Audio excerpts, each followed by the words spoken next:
नमस्कार विद्यार्थी मित्रांनो, आज एका नवीन यूट्यूब प्लॅटफॉर्मवरती तुमच्या सर्वांचं स्वागत का?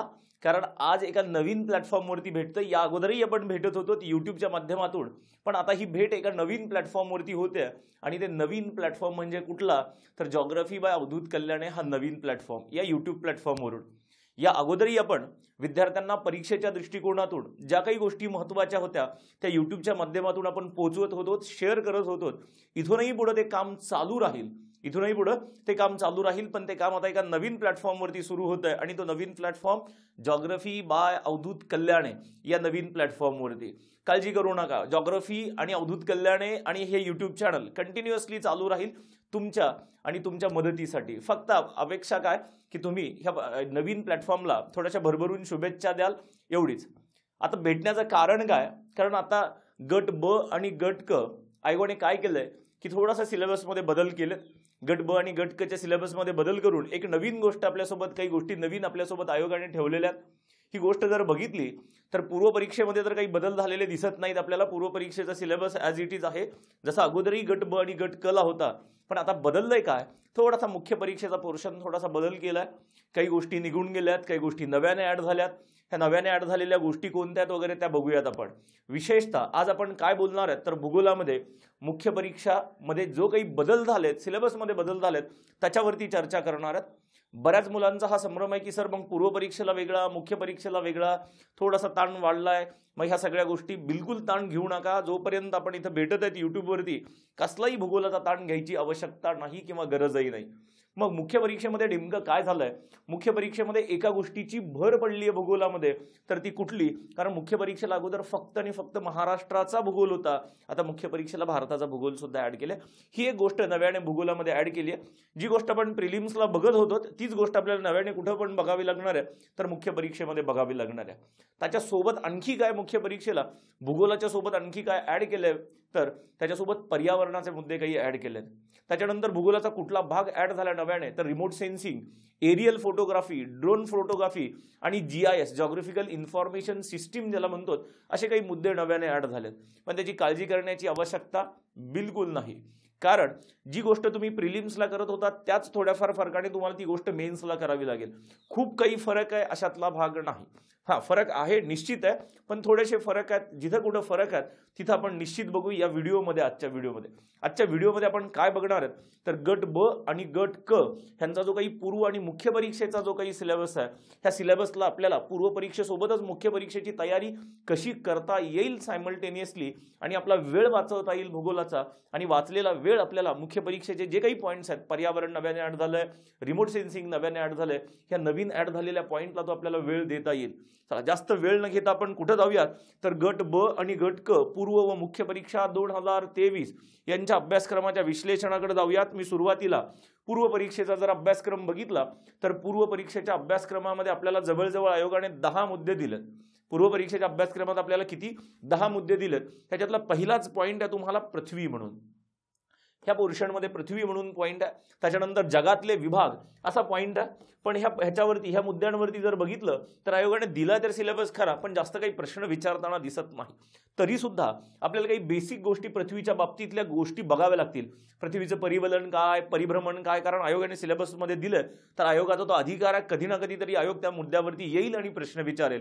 मग परिवलन, परिभ्रमण, त्याच्यानंतर इथं जगातील विभाग वगैरे असतील, किती खंड आहेत, किती कुठले महासागर आहेत, अशा काही बेसिक गोष्टी असतील जगातल्या विभागामध्ये बघावं लागेल.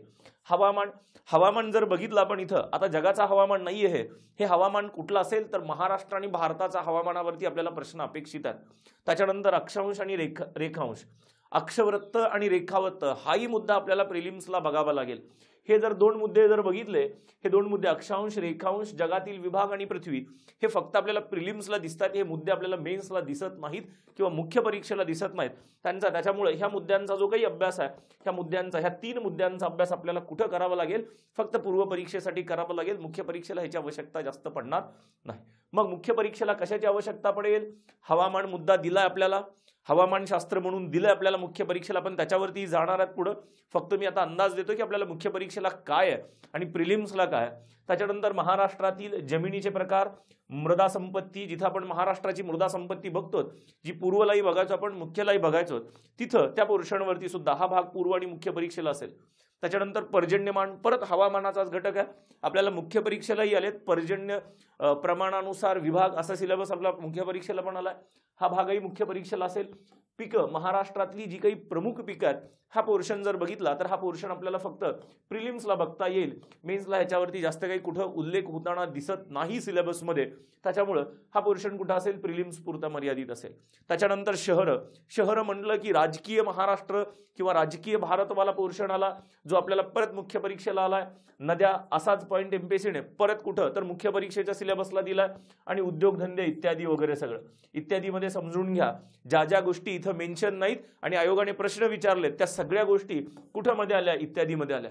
हे आयोगाचं वैशिष्ट्य आहे.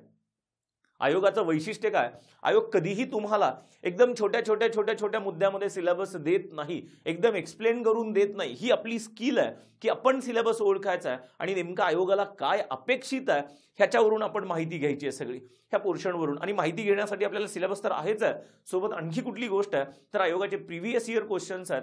त्या प्रिव्हियस इयर क्वेश्चनवरून कळेल की त्या इत्यादीचा अर्थ कुठपर्यंत आहे, त्या इत्यादीचा अर्थ कुठपर्यंत आहे, त्या इत्यादीमध्ये आणखी इतर कोणते कोणते टॉपिक येतात. प्रिलिम्सला जर बघितलं तर तुम्हाला भौगोलिक महाराष्ट्र असा कुठे शब्द दिसणार नाही, भौगोलिक महाराष्ट्र असा कुठं शब्द दिसणार नाही, पण भौगोलिक महाराष्ट्रावरती निश्चित प्रश्न असतील.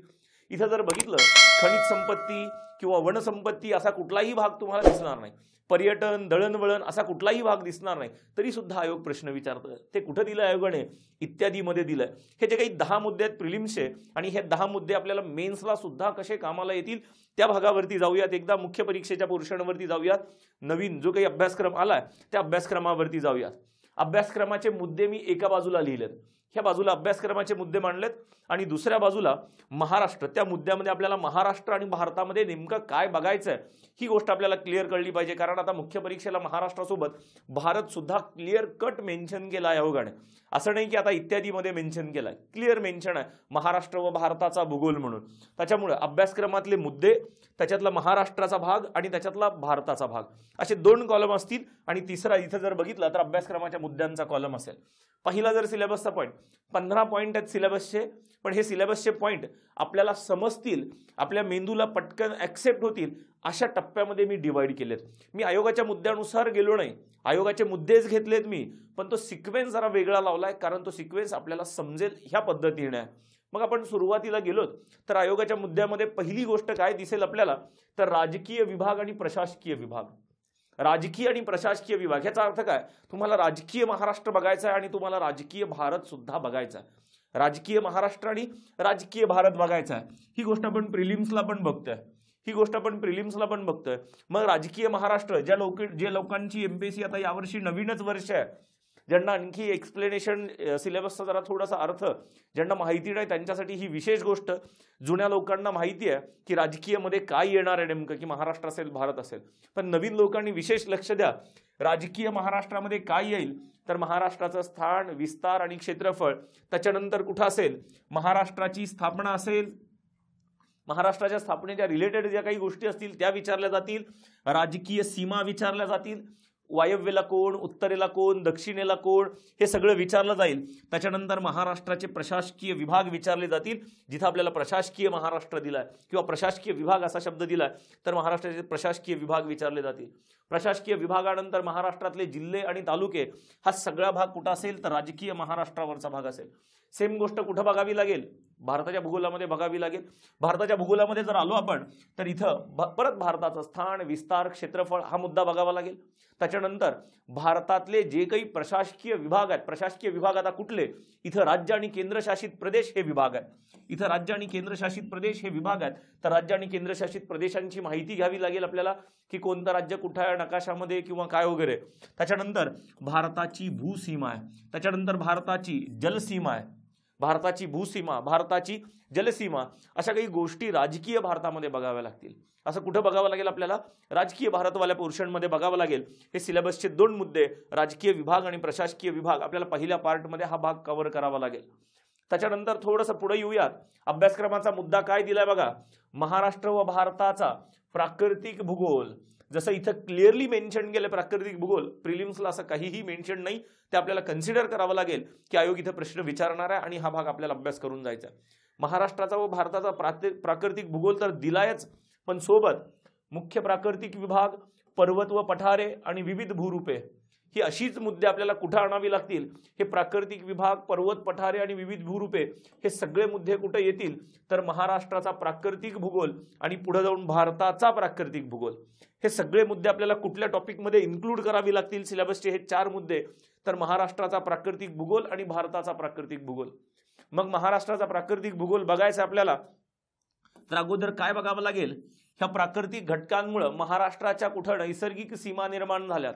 मध्य प्रदेश पासून नैसर्गिकरित्या आपण वेगळे झालोय किंवा छत्तीसगड पासून आपण नैसर्गिकरित्या वेगळे झालोय, तर त्या नैसर्गिक सीमा महाराष्ट्राच्या कुठे आहेत, ह्या कुठे येतील तर महाराष्ट्राच्या प्राकृतिक विभागामध्ये येतील. कुठं प्राकृतिक भूगोलामध्ये येतील. पुढे जाऊयात. इथं महाराष्ट्राचे प्राकृतिक विभाग बघायचेत आपल्याला. जी गोष्ट आपल्याला मेन्शन केली आहे सिलेबसमध्ये, महाराष्ट्राचे किती प्राकृतिक विभाग आहेत तर 3 प्राकृतिक विभाग आहेत. आपल्याला ऑलरेडी माहिती आहे कोण आहे तर कोकण किनारपट्टी आहे, त्याच्यानंतर सह्याद्री आणि त्याच्यानंतर कोण असेल तर महाराष्ट्र पठार. ही गोष्ट आपल्याला बघावी लागेल डिटेलमध्ये. ह्या पोर्शनवरती प्रिलिम्स आणि मेन्सला ह्याच्या अगोदरही प्रश्न विचारले जायचे, इथूनही प्रश्न पुढे विचारले जातील ह्या भागामध्ये. ह्या पोर्शन समजून घ्यायचा. मग सेम गोष्ट आपण भारताच्या भूगोलासाठी जर बघितली, पूर्व परीक्षेला आणि मुख्य परीक्षेला सुद्धा प्राकृतिक विभाग आपल्याला आहे. मग भारताच्या प्राकृतिक विभागामध्ये आपल्याला किती मुद्दे बघावे लागतील तर 5 मुद्दे बघावे लागतील. कुठले 5 मुद्दे बघावे लागतील भारताच्या प्राकृतिक विभागामध्ये.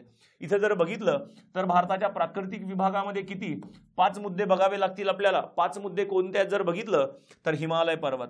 कोण असेल हिमालय पर्वत, गाळाचा मैदानी प्रदेश, त्याच्यानंतर द्वीपकल्पीय पठारी प्रदेश, त्याच्यानंतर किनारपट्टी मैदानी प्रदेश आणि कोण असतील तर सागरी बेट. हे 5 पॉइंट्स आपल्याला बघायचे. तुम्ही या अगोदरचेही प्रिलिम्सचे पेपर काढून जर बघितले, तर तुम्हाला दिसेल की ह्या प्रत्येक टॉपिकवरती प्रश्न विचारलेत. जर तुम्ही 2021चा प्रश्न बघितला तर सागरी बेटांवरती आहे. 2020च्या कंबाईनचा गट ब चा पेपर काढून बघितला तर तुम्हाला हिमालय पर्वताच्या खिंडींवरती प्रश्न विचारला गेला. त्याच्या अगोदरही द्वीपकल्पीय पठारावरती प्रश्न आहेत आपल्याला, गाळाच्या मैदानी प्रदेशावरती प्रश्न आहेत. हाही भाग अगोदर प्रिलिम्सला महत्वाचा होता. आता थोडाफार हा भाग कुठे बघावा लागेल आपल्याला व्यवस्थितरित्या, मुख्य परीक्षेलाही हा भाग बघावा लागेल. ही गोष्ट निश्चित आहे. पुढे जाऊयात. तिसरा पॉइंट काय दिलाय बघा, मी तिसरा पॉइंट अरेंज करतोय नद्या. कारण आपण ज्या सिक्वेन्सने जाऊ ते सिक्वेन्स आपल्याला पटकन कळला पाहिजे.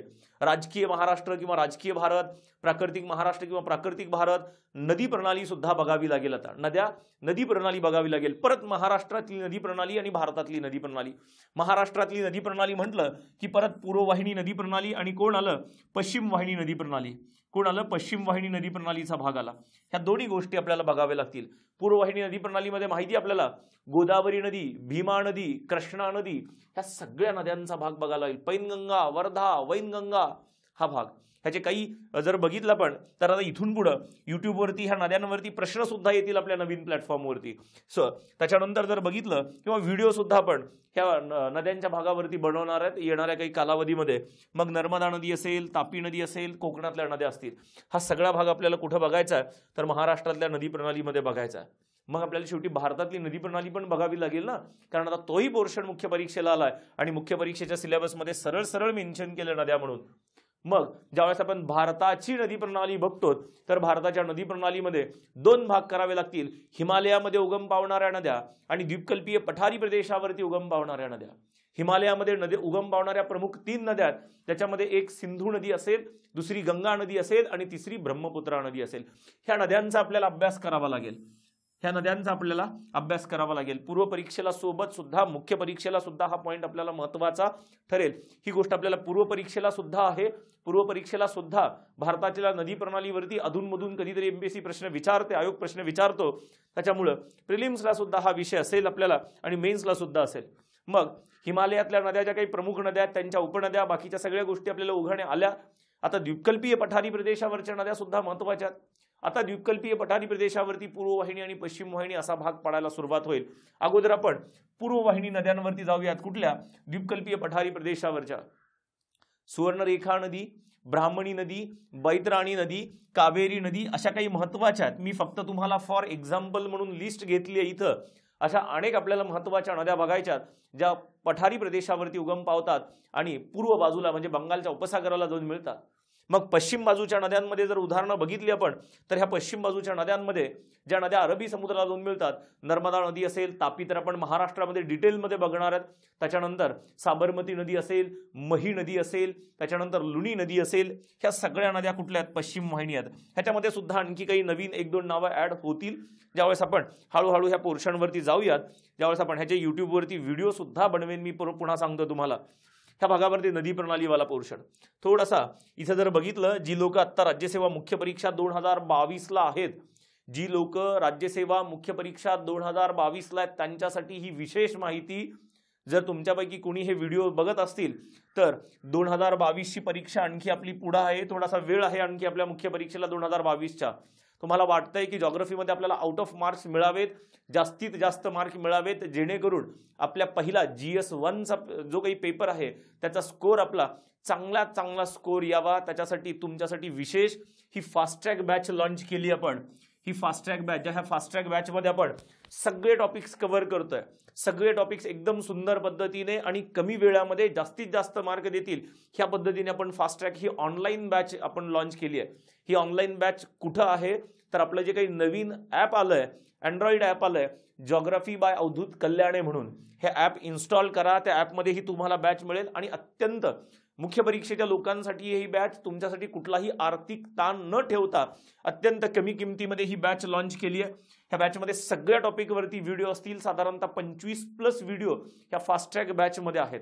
ही फास्ट ट्रॅक बॅच बघा, ह्याचे 2 वेळेस व्ह्यूज आहेत तुम्हाला. ही फास्ट ट्रॅक बॅच बघितल्यानंतर जॉग्रफीमधला तुमचा कॉन्फिडन्स निश्चितपणे वाढला पाहिजे, ह्याच्यात काहीच डाऊट असणार नाही. फक्त तुम्हाला कुठं जावं लागेल? जॉग्रफी बाय अवधूत कल्याणे या नवीन ॲपवरती जावं लागेल आणि तुम्हाला काहीही अडचण असेल तर ह्या नंबरवरती, माझ्या नंबरवरती संपर्क करा 8010893759. क्लिअर? चला आपल्या परत मूळ मुद्द्याकडे येऊयात. कुठे येऊयात तर चौथ्या पॉईंटकडे येऊयात. आपल्या त्या पॉईंटमध्ये जर बघितलं आपण तर ह्याच्या अगोदर राजकीय, भौगोलिक आणि नदी प्रणालीवरती आलोत आपण. आता इथं काय तर हवामानशास्त्र म्हणून आपल्याला पोर्शन दिला. काय दिलाय? हवामानशास्त्र म्हणून घटक दिलाय. बऱ्याच जणांचं म्हणणं होतं की मग हे हवामानशास्त्र जगाचं हवामानशास्त्र आहे का? नाही. अगोदर बघा, टायटल क्लिअर दिलंय सिलेबसच्या सुरुवातीला, महाराष्ट्र व भारताचा भूगोल, जगाचा कुठेही उल्लेख नाही. त्याच्यामुळे जे काही हे हवामानशास्त्र आहे हे हवामानशास्त्र फक्त महाराष्ट्र आणि भारतासाठी आहे. म्हणजे महाराष्ट्राचं हवामान आणि भारताचं हवामान असं बघावं लागेल. ही गोष्ट अगोदर क्लिअर करून घ्या. मग या हवामानशास्त्र रिलेटेड आणखी कुठले मुद्दे आहेत तर पर्जन्यमान व तापमान, पाऊस आणि टेम्परेचर म्हणजे परत हवामानाचा घटक आला.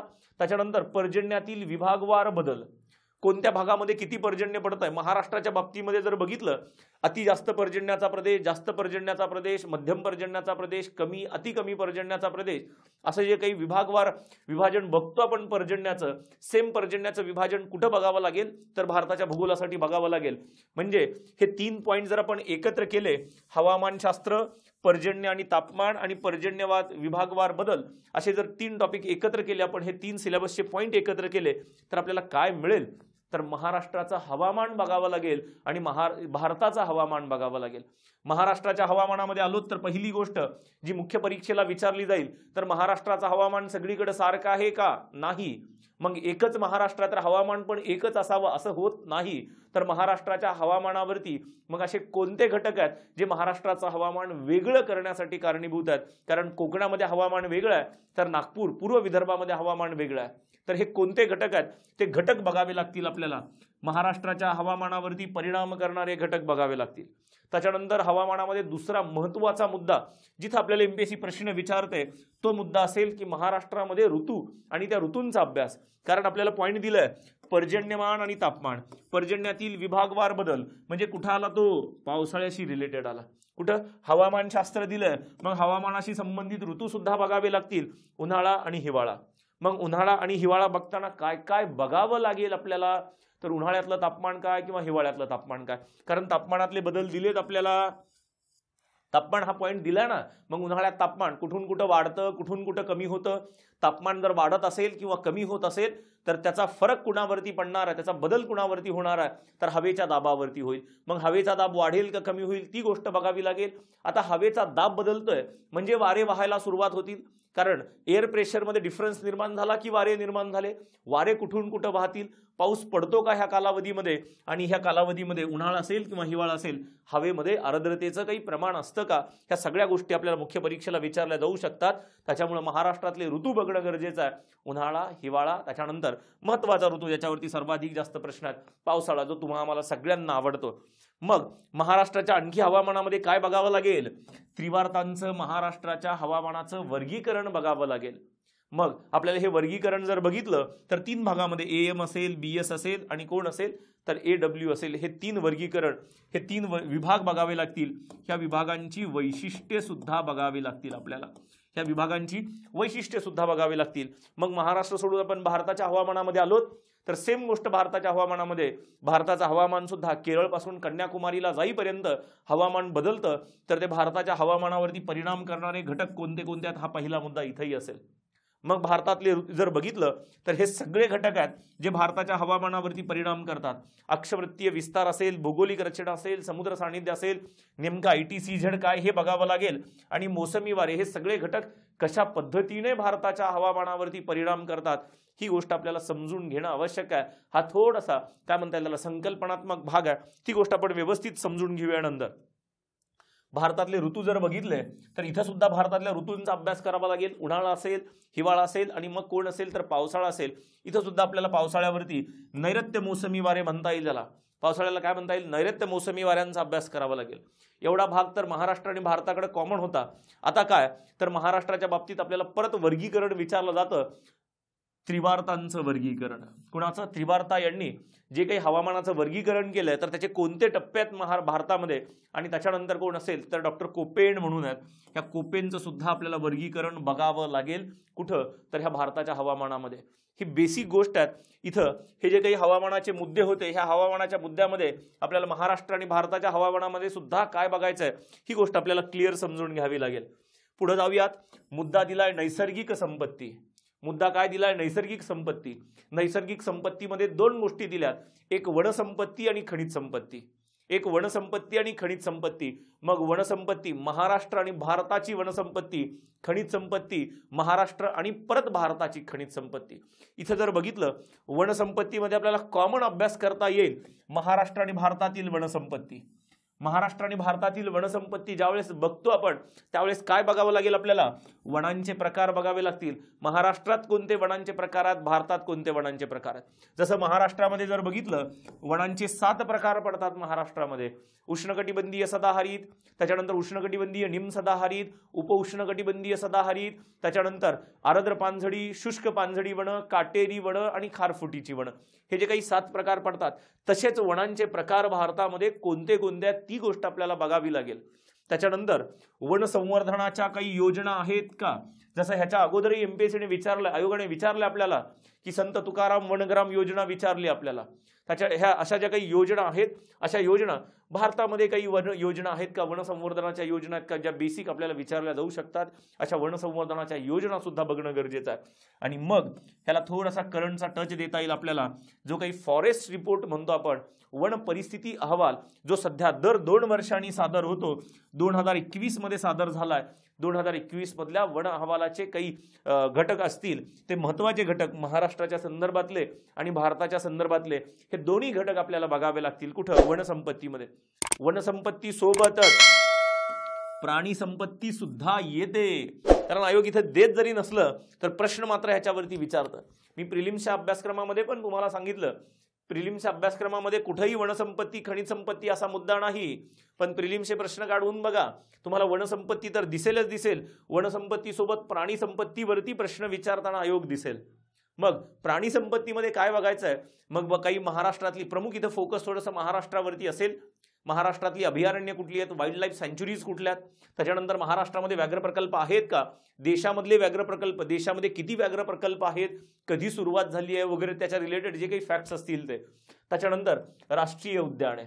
राष्ट्रीय उद्यानावरती आयोगाने 2020ला प्रश्न विचारून झालाय, 2020च्या प्रिलिम्सला गट ब च्या विचारून झाला. तसे काही प्रश्न आपल्याला आता मुख्य परीक्षेला पण येताना दिसतील आणि ते राष्ट्रीय उद्यानांचे प्रश्न भारताच्या वनसंपत्ती आणि प्राणी संपत्तीवरती दिसतील. परत आपल्याला कोण असतील तर रामसार ठिकाण आहेत. कुठली ठिकाण आहेत? रामसार ठिकाण आहेत. ही रामसार कुठली असतील? रामसार ठिकाण आहेत. आपल्याला रामसार यादी काय बघायची आहे, त्याच्यानंतर रामसार लिस्टमध्ये महाराष्ट्रातली कोणती ठिकाणं आहेत, नव्याने ऍड झालेली भारतातली कोणती ठिकाणं आहेत, ही गोष्ट आपल्याला सोबत ओघाने बघावी लागेल. रामसारवाली गोष्ट आपल्याला पर्यावरणाच्या मुद्द्यामध्ये सुद्धा येईल. रामसारवाली यादी आपल्याला पर्यावरणाच्या मुद्द्यामध्ये सुद्धा येईल. हा महाराष्ट्र आणि भारताच्या वनसंपत्तीचा भाग जो आपल्याला कॉमन पॉईंटमध्ये बघता येईल. कॉमन पॉईंटमध्ये आणखी काय बघता येईल तर खनिज संपत्तीचा भाग बघता येईल. मित्रांनो, आपल्याला काय बघता येईल? खनिज संपत्ती बघता येईल. खनिज संपत्तीमध्ये जसं आपण खनिज संपत्ती महाराष्ट्राची असो किंवा भारताची असो, 4 मुद्द्यांमध्ये आपण हा पार्ट डिवाइड करतो. 4 मुद्द्यांमध्ये कसं जर बघितलं, खनिज संपत्तीमध्ये सुरुवातीला काय बघणार आपण? धातू अधातू खनिज बघणार. इथे जर बघितलं तर महाराष्ट्र आणि भारताच्या खनिज संपत्तीमध्ये पहिला मुद्दा काय असेल? धातू अधातू खनिज असतील. धातू अधातू खनिज मग लोह खनिज असेल, बॉक्साईट असेल, मॅग्नीज असेल, डोलोमाइट असेल, चुनखडी असेल, क्रोमाइट असेल, कायनाइट असेल, सिलिमेनाइट असेल, अब्रक असेल, अशी जी काही अनेक धातू अधातू खनिज आहेत त्यांच्यातली महत्वाची कुठली, हा पोर्शन आपल्याला बघावं लागेल. इथं थोडीशी आपल्याला सांभाळून लिस्ट बघावी लागेल, कारण खूप सारी खनिज आहेत पण सगळ्या खनिजावरती आयोगाचा फोकस असत नाही. काही मोजकी नाव आहेत त्या पोर्शनवरती आयोगाचा फोकस असेल तर आपल्याला ती धातू अधातू खनिज बघावी लागतील. त्याच्यानंतर जर काय बघावं लागेल आपल्याला दुसरा पॉईंट तर ऊर्जा संसाधन, एनर्जी रिसोर्सेस बघावे लागतील. मग दगडी कोळसा आला, खनिज तेल आलं, नैसर्गिक वायू आलं, त्याच्या रिलेटेड फॅक्ट्स, मग महाराष्ट्रामध्ये कुठं, भारतामध्ये कुठं, हा भाग इथं प्रिलिम्सला सुद्धा प्रश्न विचारून झालेत. प्रिलिम्सला सुद्धा हा पॉईंट महत्वाचा आहे. आर्थिक भूगोलाचा मुद्दा आहे खरं तर हा खनिज संपत्तीवाला पोर्शन. ऊर्जा संसाधनावरती प्रश्न विचारून झालेत. तुमच्या 2021ला प्रश्न विचारून झालाय. आसाम राज्यावरती खनिज तेलाचं उत्पादन करणारं राज्य आसाम राज्य असा प्रश्न विचारून झाला भारताच्या भूगोलावरती सुद्धा. असेच प्रश्न आपल्याला कुठं अपेक्षित करावे लागतील? प्रिलिम्सला तर होतेच होते, मेन्सला पण अपेक्षित करावे लागतील. मग दगडी कोळसा, खनिज तेल आणि नैसर्गिक वायूवाला पोर्शन. तिसरा मुद्दा काय असेल मित्रांनो? आता वीज निर्मितीचा मुद्दा असेल. ती जर वीज निर्मिती बघितली तर वीज निर्मिती म्हणले की परत 2 सेक्शनमध्ये डिवाइड करतो आपण. एक पारंपरिक ऊर्जा निर्मिती ज्याला आपण नॉन रिन्युएबल एनर्जी सोर्सेस म्हणतो, आणि एक दुसरी अपारंपरिक ऊर्जा निर्मिती ज्याला आपण रिन्युएबल, जी नव्याने निर्माण करता येऊ शकते. पारंपरिक म्हणलं की पारंपरिक मध्ये कोण आलं? औष्णिक ऊर्जा आली, तुमची अणु ऊर्जा आली, जी आपल्याला काय तर जी रिसोर्सेस संपणारी आहेत त्यांच्यापासून. दगडी कोळसा कधी ना कधी संपणार आहे, खनिज तेल संपणार आहे, ते युरेनियम प्लुटोनियमचे साठे कधी ना कधी संपतील त्यांच्यापासून, आणि जे मागच्या आपण 300-400 वर्षापासून कंटिन्युअसली ह्यांचा वापर करतोय अशी जी काही एनर्जी सोर्सेस आहेत त्यांच्यापासून जर आपण ऊर्जा निर्माण करत असू तर ती पारंपरिकवाली असतील. तो भाग बघावा लागेल महाराष्ट्राच्या बाबतीत आणि भारताच्या बाबतीत. पूर्व परीक्षेला, मुख्य परीक्षेला अपारंपरिक ऊर्जा काय असेल? अपारंपरिक ऊर्जा. अपारंपरिक ऊर्जा जी आपण नव्याने मागच्या 30, 40, 50 वर्षामध्ये आपण नव्याने बनवायला शिकलो, जी रोज नव्याने निर्माण होऊ शकते, ती कोण असेल तर पवन ऊर्जा असेल, सौर ऊर्जा असेल, ह्या सगळ्या सागरी लाटांपासून निर्माण होणारी टायडल एनर्जी असेल, ही ज्याला आपण रिन्युएबल म्हणतो, ज्याला आपण काय म्हणतो रिन्युएबल अपारंपरिक ऊर्जा म्हणतो आपण त्याला, ही सुद्धा आपल्याला बघावी लागेल. ह्याच्यावरती सुद्धा महाराष्ट्र आणि भारत ह्या दोन्ही गोष्टीवरती जावं लागेल, कारण त्यांनी सरळ मुद्दा दिलाय महाराष्ट्र आणि भारताच्या भूगोलामध्ये खनिज संपत्ती. हा पोर्शन आपल्याला प्रिलिम्सला सुद्धा महत्वाचा आहे आणि मेन्सला सुद्धा महत्वाचा आहे. आणि त्याच्यानंतर आपल्याला एक शेवटचा छोटा मुद्दा बघावा लागेल की मग वीज निर्मिती होते तर वीज निर्मिती तिचा वापर कोणत्या कोणत्या सेक्टरमध्ये होतं, सर्वाधिक जास्त कुठं, 2 नंबरला, 3 नंबरला, 4 नंबरला, असा एखादा क्रम विचारला जाऊ शकतो आपल्याला, ती गोष्ट सुद्धा असेल. त्याच्यानंतर ह्याच्यामध्ये जर आपण थोडंसं मेन्सवाल्या पोर्शनमध्ये गेलो, कारण मेन्सला प्रश्नांची क्वालिटी वेगळी असेल निश्चितच. मेन्सला थोडेसे डीपमध्ये 2 प्रश्न असतील, थोडेसे आतमधल्या पोर्शनमध्ये 2 प्रश्न असतील. तर इथं वीज निर्मितीच्या काही योजना आहेत का, वीज निर्मिती रिलेटेड काही योजना आहेत का, शासन वीज निर्मिती संदर्भात काही योजना राबवतंय का, ही गोष्ट सुद्धा आपल्याला बघावी लागेल. कारण प्रिलिम्सला सहसा आयोग योजना विचारत नाही, वीज निर्मितीच्या योजना विचारत नाही, पण नेमकं आपल्याला जर बघितलं तर मुख्य परीक्षेला मात्र ह्याच्यावरती प्रश्न विचारले जाऊ शकतात. त्याच्यानंतर आपण पुढे जाऊयात. खनिज संपत्ती झाल्यानंतर कुठे जाऊयात तर लोकसंख्या जाऊयात. लोकसंख्या अत्यंत महत्वाचा मुद्दा मित्रांनो, अत्यंत महत्वाचा मुद्दा. आयोगाचा फोकसच आहे सध्या लोकसंख्येवरती. अशी कुठलीही प्रिलिम्स नाही आणि मेन्स नाही ज्याच्यावरती लोकसंख्येला प्रश्न नाही आहेत. रिसेंटली मागच्या लॉकडाऊन नंतर जर आयोगाचा खूप फोकस आला लोकसंख्या ह्या टॉपिकवरती. लोकसंख्या म्हटलं की आपल्याला कुठली जनगणना आठवेल? जनगणना 2011. जनगणना 2011 ही आपल्याला हा मुद्दा बघावाच लागेल. आपल्याला जनगणना 2011 म्हणलं की महाराष्ट्राची आणि भारताची. आता लोकसंख्या मुद्दा सरळ सरळ मेन्शन केला मुख्य परीक्षेच्या ह्याच्यामध्ये. तर महाराष्ट्र आणि भारत, महाराष्ट्र आणि भारताची लोकसंख्या जर बघितलं तर महाराष्ट्र आणि महाराष्ट्राची लोकसंख्या बघताना मग महाराष्ट्राची एकूण लोकसंख्या किती, महाराष्ट्राच्या लोकसंख्येतली वाढ किती, त्याच्या रिलेटेड जिल्हे असतील, मग महाराष्ट्राच्या लोकसंख्येची घनता असेल, लिंग गुणोत्तर असेल, बाललिंग गुणोत्तर असेल, साक्षरता असेल, ग्रामीण व शहरी लोकसंख्येचं प्रमाण असेल, नागरीकरणाचा मुद्दा असेल, मग त्याच्यानंतर अनुसूचित जाती, अनुसूचित जमाती ह्यांची लोकसंख्या असेल, धर्मनिहाय भाषानिहाय लोकसंख्येचं प्रमाण असेल. सेम गोष्टी कुठं बघाव्या लागतील? सेम गोष्टी भारताच्या भूगोलामध्ये भारताची लोकसंख्या सुद्धा बघावी लागेल. इथं सुद्धा आता मुख्य परीक्षेला प्रश्न असतील आपल्याला. इथं सुद्धा जी गोष्ट आपल्याला प्रिलिम्सला सुद्धा बघावी लागायची ती गोष्ट आता आपल्याला मेन्सला सुद्धा बघावी लागते. जी गोष्ट प्रिलिम्स आणि मेन्सला आता दोन्ही सड ही बघावी लागेल. आणखी एक मुद्दा दिला त्यांनी, स्थलांतर असा मुद्दा दिलाय. महाराष्ट्रातलं स्थलांतर प्रामुख्याने आपल्याला भारतातलं स्थलांतर तर विचारलं जाणार नाही. आपल्याला कुठलं स्थलांतर विचारलं जाईल? प्रामुख्याने महाराष्ट्रात होणारं स्थलांतर किंवा महाराष्ट्रातून होणारं स्थलांतर. एक जर बघितलं तर आपल्याला महाराष्ट्रातून होणाऱ्या स्थलांतरापेक्षा महाराष्ट्रात होणारं स्थलांतर ह्याच्यावरती परत प्रश्नांची संख्या जास्त असेल. मग महाराष्ट्रात होणारं स्थलांतर जे कसं आहे, राज्यांतर्गत आहे. आपल्या जर बघितलं एका जिल्ह्यातून दुसऱ्या जिल्ह्यात, दुसऱ्या जिल्ह्यातून तिसऱ्या जिल्ह्यात, असं जे काही जिल्हांतर्गत स्थळ इथे जर बघितलं तर एका जिल्ह्यातून दुसऱ्या जिल्ह्यात होणारं राज्यांतर्गत स्थलांतर असेल.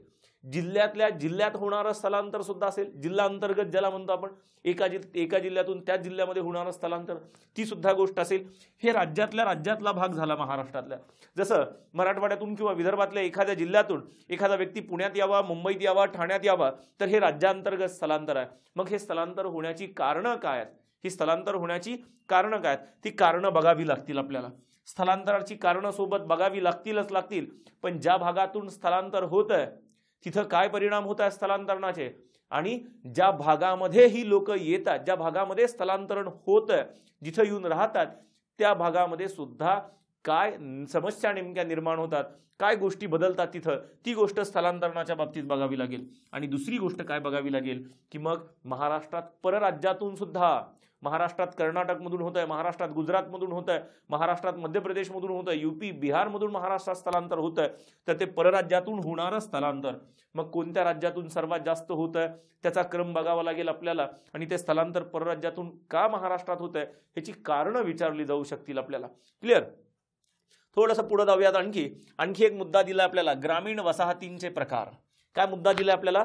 ग्रामीण वसाहतींचे प्रकार. आता इथं जर बघितलं तर आपल्याला शक्यतोवर इथं जर बघितलं तर ह्याच्यासोबत आणखी एक मुद्दा ऍड करावा लागेल. कारण मी मगाशी सांगितलं तुम्हाला, हे आयोगाचं वैशिष्ट्य आहे. आयोग जे देतं ते विचारतंच, आयोग जे देतं ते विचारतं, पण जे देत नाही ते डेफिनेटली विचारतं. हे वैशिष्ट्य आहे आयोगाचं. आणि ही गोष्ट आपण कन्सिडर करून इथं शहरी वसाहती सुद्धा ऍड करावं लागेल. काय असेल?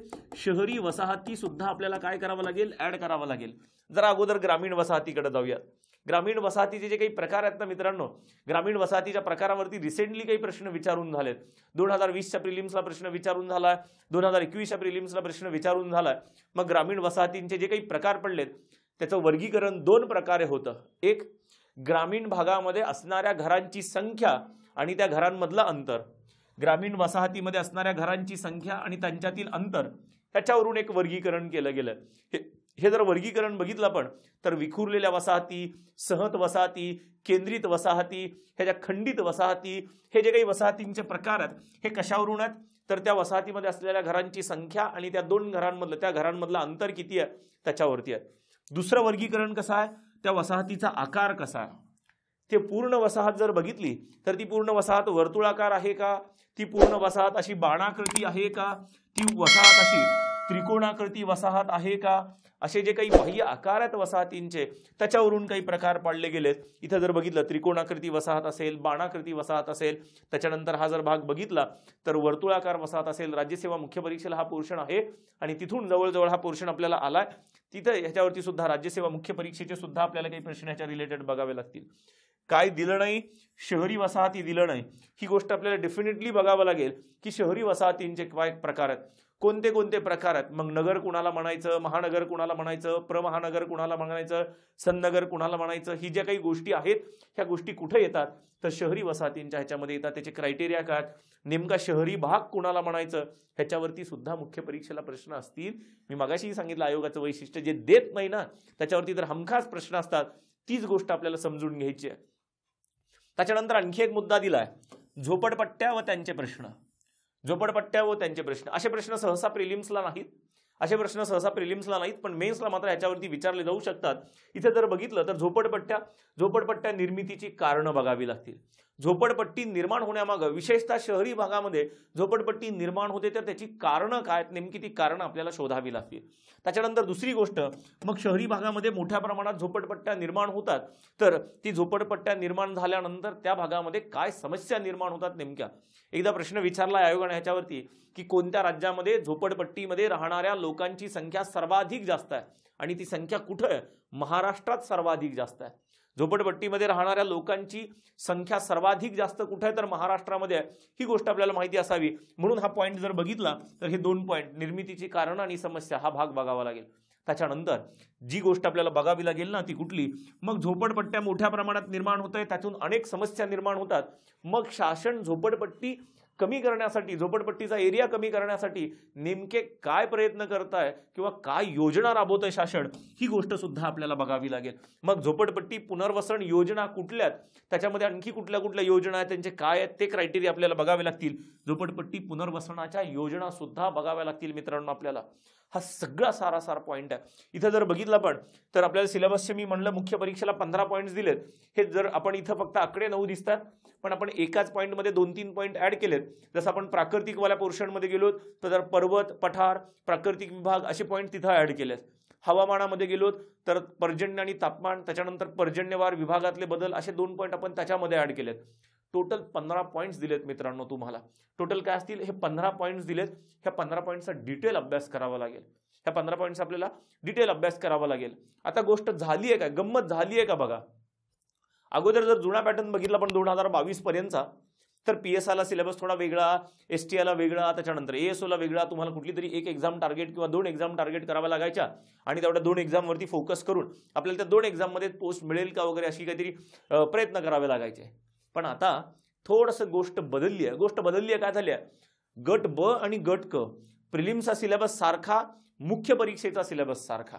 म्हणजे हे अवस्था कशी झाली आहे, सिलेबस 1 परीक्षा अनेक, अभ्यासक्रम 1 परीक्षा अनेक. त्याच्यामुळं आता काय होणार आहे, तुम्हाला कुठली तरी एक एक्झाम नाही, तुम्हाला सगळा सिलेबस टार्गेट करावा लागेल.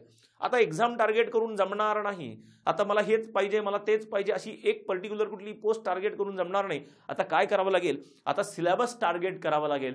कारण सिलेबस 1 आहे तर सगळ्यांचं फोकस त्या एकाच सिलेबसवरती असेल. थोडंसं कॉम्पिटिशन वाढेल तर निश्चित वाढेल, पण त्या गोष्टीला आपण घाबरण्याचं काहीही कारण नाही. आपले प्रयत्न प्रामाणिक आहेत आणि तुमच्यासोबत आमची टीम सगळी उपस्थित आहे. यूट्यूब चॅनलवरती ही टीम सगळी उपस्थित आहे. मग हिस्ट्रीचे सर असतील, इकॉनॉमीचे सर असतील, मी स्वतः भूगोलासाठी असेल, ही गोष्ट असेल. इथून पुढे आणखी आपण काही नवीन व्हिडिओज, नवीन टॉपिकवरती व्हिडिओज बनवणार आहेत, त्याच्यावरती जाऊयात आपण. आणखी परीक्षेच्या अगोदर तर आपल्या संभाव्य प्रश्नांची सिरीज येईलच. ती गोष्ट तुम्हाला आणखी सोपी करेल. ज्यांना वाटते, आणखी एक गोष्ट विशेष, ज्यांना वाटतंय की भूगोलाचा थोडासा पोर्शन वेगळा झालाय आणि आपल्याला भूगोल करणं गरजेचं आहे, त्यांच्यासाठी जॉग्राफी बाय अवधूत कल्याणे या ॲपवरती तुम्हाला सगळ्या भूगोलाच्या कंबाईनच्या बॅचेस मिळतील. मग ती महाराष्ट्र भारताच्या भूगोलाची बॅच असेल, पूर्व परीक्षा, मुख्य परीक्षा अशी बॅच असेल, किंवा तुम्हाला पर्यावरण, रिमोट सेन्सिंग वाली बॅच असेल, ती सुद्धा येणाऱ्या काही दिवसांमध्ये ती आपल्या ॲपवरती उपलब्ध होईल. त्याची काळजी करू नका. तिथून तुम्हाला भूगोलामध्ये, मी मागं पण सांगितलं होतं, भूगोलामध्ये आपल्याला 12, 13 किंवा 14 मार्क्स यायलाच पाहिजेत. चला एखादा मार्क्स नाही मिळाला आपल्याला समजून, एखादा प्रश्न खूपच बाउन्सर होता, नाही मिळाला आपल्याला, पण ह्या रेंजमध्ये आपल्याला मार्क्स यायला पाहिजेत. का, कॉम्पिटिशन वाढलंय तर आपला स्कोअर सुद्धा, तुम्ही रिसेंट जे काही मेरिट लागतात त्या मेरिटवरून अंदाज घ्या की कॉम्पिटिशन काय झालेलं असेल. म्हणजे जवळजवळ 600 जागा असून सुद्धा मेरिट कुठं चाललंय, त्याच्यामुळे आपल्याला कुठल्याही बाबीकडे दुर्लक्ष करता येणार नाही. मग तो छोट्यातला छोटा घटक असू द्या, मग मोठ्यातला मोठा घटक असू द्या. त्याच्यामुळे त्याच्याकडे दुर्लक्ष करण्याचं काही कारणच नाही हो. प्रत्येक पॉईंटवरती आपला एकदम कमांड झाली पाहिजे. प्रत्येक पॉईंटवरती आपल्याला कळलं पाहिजे की नेमकं आपल्याला जसं प्रत्येक पॉईंटचं अनालिसिस करा. या अगोदरही एक इकॉनॉमीचा व्हिडिओ आलाय मते सरांचा, तो व्हिडिओ बघा. त्याच्यानंतरही पवन सरांचा व्हिडिओ येईल तुम्हाला हिस्ट्रीचा, तो व्हिडिओ बघा. प्रत्येक पॉईंटमध्ये काय असू शकतं ह्याचा अंदाज घ्या. जोपर्यंत आपल्याला हे सब पॉइंट्स कळत नाहीत तोपर्यंत नेमकं काय वाचायचं आपल्याला अंदाज येत नाही. आपण काय करतो मग, असं काही अंदाज घेत बसत नाही, आपण अनालिसिस करत नाही. आपण कुठलं तरी पुस्तक टार्गेट करतो आणि ते पुस्तक वाचण्याचा प्रयत्न करतो. पण पुस्तकाचा त्याचा लिहिताना, त्या लेखकाचा लिहिताना गोष्ट वेगळी असेल, पण इथं प्रश्न आयोगाची विचारण्याची पद्धती वेगळी असेल. तर तुम्हाला काय वाटतंय, तुम्ही आयोगाच्या सिलेबसचं थोडंसं डिकोडिंग करायला शिका. जेवढं जास्तीत जास्त डिकोडिंग मला करता येत आहे त्या पद्धतीने मी हे करून दिलंय. तुम्ही जर प्रिव्हियस इयर क्वेश्चन्स बघितले तर ही गोष्ट दिसेल तुम्हाला. सोबत आपल्याला कशाचा आधार घ्यावा लागेल, आता राज्यसेवा मुख्य परीक्षेला किंवा राज्यसेवा पूर्व परीक्षेला जे काही भारताच्या भूगोलावरचे प्रश्न विचारले जायचे त्याचा आपल्याला रेफरन्स घ्यावा लागेल का, तर निश्चित घ्यावा लागेल. कारण त्याच पद्धतीचा सिलेबस कुठेतरी आपल्याला दिलं दिसतंय आयोगाने. तेच राज्यसेवेच्या मुख्य परीक्षेतले काही मुद्दे आपल्याला इकडे रिफ्लेक्ट होताना दिसतात. तर राज्यसेवेच्या मुख्य आणि पूर्व परीक्षेचे प्रश्न सुद्धा आपल्याला बघावे लागतील, ही गोष्ट निश्चित आहे. चला, ह्याच्यानंतर ह्या व्हिडिओच्या नंतर आणखी काही लवकरच आपल्याला मग तुम्हाला जी काही पर्यावरण हा मुद्दा नव्याने ऍड झाला मुख्य परीक्षेला आणि रिमोट सेन्सिंग हा मुद्दा ऍड झाला, त्याच्यावरती पण आपण थोडंसं डिटेल अनालिसिस करणारा तो मुद्दा, तो व्हिडिओ आपण बनवूया. त्याची काळजी करू नका, तुम्ही फक्त अभ्यास करा. आम्ही इकडे आहेत तुम्हाला मार्गदर्शन करायला. काय अडचण आली तुम्हाला, जी काही अडचण येईल तुम्हाला, ती अडचण निश्चित ह्या नंबरवरती सरळ मेसेज करा. टेलिग्राम ह्या नंबरवरती चालू आहे, 8010893759 ह्या नंबरवरती टेलिग्राम चालू आहे. बिंदास मेसेज करा. काही असेल, कंबाईन रिलेटेड अडचण असेल, राज्यसेवा रिलेटेड असेल किंवा भूगोलातला आणखी सरळ सेवेची कुठली एक्झाम असेल, त्या एक्झाम रिलेटेड कुठलीही जर अडचण असेल तर बिंदास कॉल करा. परंतु ह्या सगळ्या गोष्टी करताना आम्हाला एक गोष्ट, आम्हाला जी एनर्जी लागणार आहे ती एनर्जी कुठून येणार आहे मित्रांनो, तर तुम्ही दिलेल्या शुभेच्छामधून येणार आहे. आणि तुमच्या शुभेच्छा कशाच्या माध्यमातून दिसून येतील, ज्यावेळेस तुम्ही हे जे काही दिसतंय ना, हे यूट्यूब चॅनल तुम्हाला सबस्क्राईब करणं आहे. पटकन सबस्क्राईब करा, उशीर करू नका. लवकरात लवकर आपल्याला आणखी नवीन व्हिडिओ बनवायचे. ह्या व्हिडिओमधून आपल्याला जास्तीत जास्त भूगोल सोपा करायचा. भूगोल तर जास्त खूप काही अवघड नाही, पण जरा थोडासा आता मुख्य परीक्षेला थोडासा वाटतंय की लेवल थोडीशी वेगळी असेल तर डेफिनेटली, पण त्याच्यात काहीच काळजी करू नका. जोपर्यंत आम्ही युट्यूबवरती भेटतोय तोपर्यंत भूगोल सोपाच असेल, त्याच्यामध्ये काही वाद नाही. सोबत दुसरी गोष्ट जर बघितली तर तुम्हाला काही डाऊट्स असतील, जे काही आपण रोज एक नवीन उपक्रम चालवतो, कुठं, आपल्या टेलिग्राम चॅनलवरती. मी रोज 10 ते 12 प्रश्न आपल्या टेलिग्राम चॅनलवरती पोस्ट करत असतो. मग ते महाराष्ट्रातले असतील, भारताचे असतील, जगाच्या ह्याच्यामधले असतील, ते प्रश्न तुम्ही रोज सोडवत चला. कुठं, तर जॉग्राफी बाय अवधूत कल्याणे सर म्हणून टेलिग्राम चॅनल आहे. जॉग्राफी बाय अवधूत कल्याणे सर म्हणून टेलिग्राम चॅनल आहे. हे टेलिग्राम चॅनल सुद्धा तुम्ही जॉईन करून ठेवा, जिथं रोज तुम्हाला 10 ते 12 MCQs सोडवायला मिळतील. नवीन भूगोलाची माहिती मिळेल. NCERT असेल, स्टेट बोर्ड मधली माहिती मी तिथं पोस्ट करत असतो, जी माहिती आपल्याला परीक्षेच्या दृष्टिकोनातून अत्यंत महत्त्वाची आहे. हा सगळा सारासार भाग होता. इथं जर बघितलं तर ह्या 2 गोष्टी मात्र तुम्ही निश्चित करा. जी गोष्ट आम्हाला काय देत जाईल, जी गोष्ट आम्हाला प्रेरणा आणि शक्ती देत जाईल, आणि ही तुमच्या शुभेच्छाच्या माध्यमातून असेल. ठीक आहे. पुढच्या व्हिडिओमध्ये आपण, मी मगाशी सांगितलं, पर्यावरण आणि रिमोट सेन्सिंगच्या थोडंसं अनालिसिसचं डिकोड करणार आहेत. पुढच्या व्हिडिओमध्ये भेटेपर्यंत इथंच थांबूयात. धन्यवाद.